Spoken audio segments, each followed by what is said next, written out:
What's up everybody, welcome back to the channel.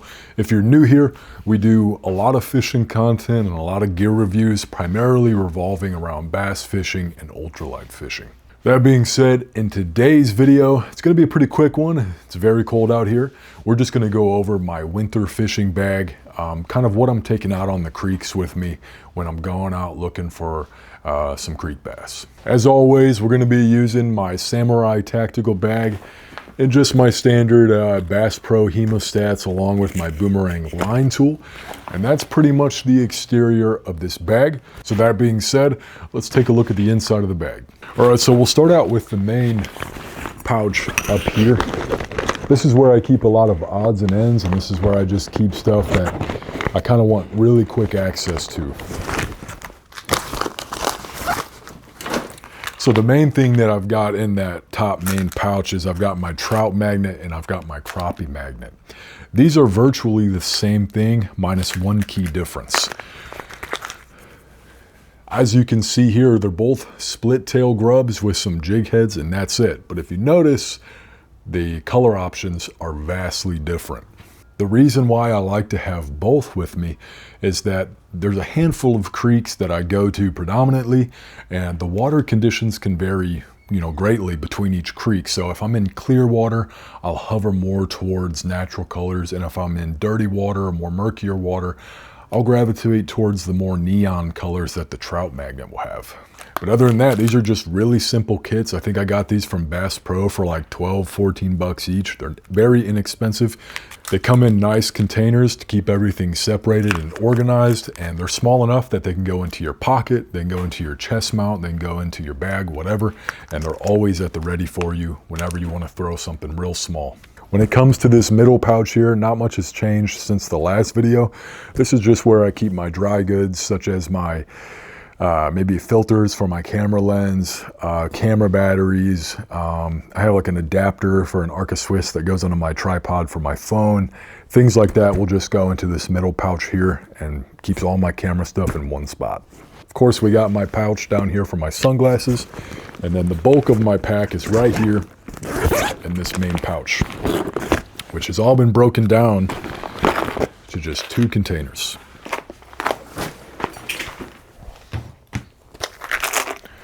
The first container right here is probably what I'll gravitate to the most, especially if I'm at a creek where I just show up and I'm not sure what's biting exactly. This container right here will get you creek chubs, every species of sunfish that's in the creek. It'll get you largemouth bass, and it'll also get you smallmouth bass. This is what I reach for the most, honestly. It's just got some grubs. It's got some curly tail grubs. It's got some split tail grubs. It's got some really small little jerk baits, and then there's also a really small, I think it's like a 1/8 or a 1/16 ounce spinnerbait as well. Very, very small one. And then in the larger container, this is where I keep larger swim baits. Now, by this point in the video, you're probably noticing a pattern, and that is most of what I'm carrying is simulating bait fish. That's because here in Missouri, and probably everywhere else in the country, I would imagine, your freshwater fish are going to be mainly relying on bait fish, maybe some crawdads as well. So it's important to know what the primary bait fish is in your local creek or pond or lake or whatever. Here, there's a lot of minnows, there's a lot of shad. So typically what I'm gonna be looking for is silvers, whites, and light greens. Think of like a yum, watermelon Senko, things like that. So if you look into this container right here, now this is not for ultralight. This is for, I'm out looking for smallmouth, I'm out looking for bass, okay? Big bass.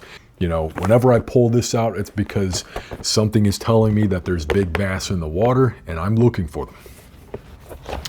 And here we've just got, we've got my robo worms. I honestly don't fish with them very much in the winter time, but I don't know. It's just one of those lures I never leave home without.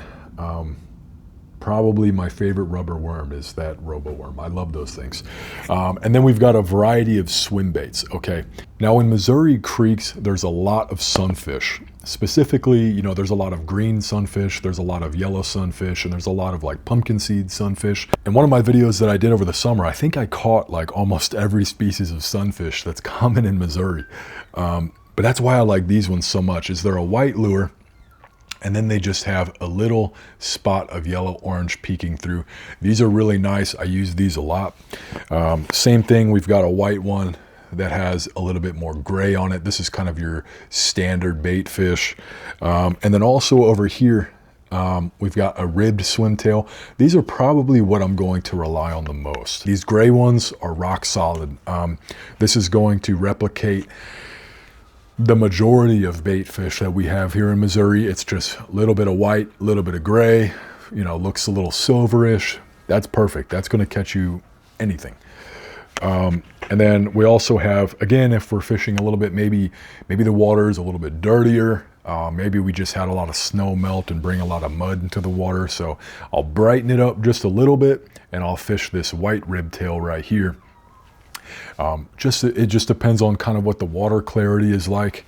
But in all honesty, even if the water is clear, you can still fish these. It's just a light white, it's just a light, kind of very light gray, almost completely white swim bait with a little bit of silver glitter in it. And then last but certainly not least, the most legendary soft rubber ever created in the history of fishing. This style of lure has caught me probably more bass than anything else, especially when we're talking about creeks and rivers. Smallmouth just love these little rubbers. And of course, the rubber that I'm talking about is the curly tail grub. I use these all the time. I use a lot of variations of colors and sizes. They just never cease to amaze me at how well they catch fish. I catch, you know, I have like the really small little like 1-inch curly tail grubs. I catch creek chubs, I catch sunfish, I catch bass. And then you can step up to these 4-inch, I believe these are 4 or 4.5 grubs, and you'll catch a lot more bass, largemouth, smallmouth. They work great when you use them as a trailer. They work great by themselves. You can Texas rig them. You can hook them up with just straight to a jig head and fish them like a swim bait. There's nothing you can't do with these. These are great, and I think every single tackle box in America should have a plethora of these grubs in their box. Color-wise, again, you know, in the wintertime, typically with the creeks especially, the water is going to be super, super clear. So I'm going to go for colors that really closely replicate the bait fish. So I'm going to think in terms of, you know, shad, minnows. Yeah, for the life of me, I can't remember the name of it. It's like tan with a brown stripe going down the middle. Anyways, but typically with colors, I don't think you can go wrong with white, kind of a grayish silver, and then maybe a little bit darker of a color, maybe like a greenish brown, maybe a watermelon or something like that, and you're set. And then carry 2 different sizes. Carry your standard little 1-inch grub, and then carry like a 3.5 to 4.5 inch grub, and you're good. You're solid, and you will catch a lot of fish on those. The last thing that I want to talk about before ending this video is probably, I would say, the most important, and that is bait size. Okay.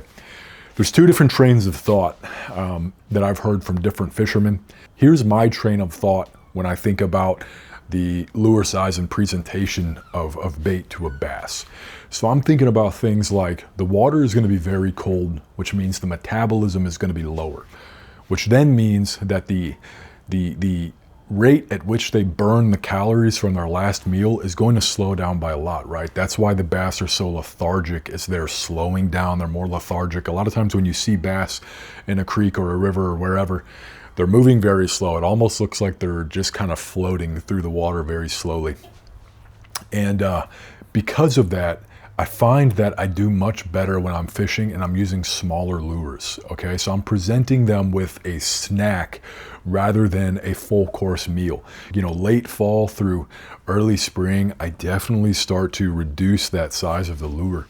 And like I said, I'm just kind of thinking about that in my head. It's like, okay, if I'm targeting bass in this creek that are probably around this big, I want to present them with a light snack, something that'll kind of, something that they almost feel obligated to eat, you know, just because it's like food is scarce. So they'll feel obligated to munch on a small minnow rather than if they just ate, you know, a few hours ago, they're probably not going to expand the energy to go out of their way and munch on a, you know, a big old, you know, 6-8 inch worm or whatever, right? So that just keep that in mind when you're out fishing, and think about, you know, the fish that you're going after, and think about what would they consider kind of a nice snack. That's a very basic way to think about it, but that's what I think about when I'm out on the creek. I just think about what I'm going after. If I'm going after ultralight, like sunfish and little bass and things like that, then I'm definitely going to pull out that trout magnet, that crappie magnet, and just use those really small 1-inch split tail grubs, and that'll get the job done. But that's about it. That's kind of my thought process when I'm out on the water, and these are the lures that I'm going to be throwing most of the time. And for anyone interested, the fishing rig is still the same as the summer. It's just a Handing Magic L. It's a 6-foot trout rod, which means it's just ultra fast light rod. And then I've got a Shimano 500 on there. It's a very inexpensive combo. I think if you buy it off Amazon, the entire thing's going to cost you probably like $95 to $110, depending on the price at the time. And then I've just got some, I believe I have 8 or 6 pound braid, and then I think I have 4 or 5 pound mono. Really, you could get away with just using mono, but I'm accustomed to using braid to mono. I use a lot of leaders. Here in the particular area of Missouri that I'm in, a lot of the creeks are spring fed. They're very crystal clear water. So yep, that's the combo that I'm still using. Check it out on Amazon. I'll post the links in the description below if you do want to check out this rod. I really recommend it, honestly, for 50, 60 bucks. This is probably the best rod that I've ever used in that price point. One last thing before we end the video. My goal for 2026 is to hit 1,000 subscribers. The best way for you to do that is just hit that subscribe button down below and stay up to date with everything that we've got going on over here. With that being said, you guys have a great week, and I'll see you in the next video.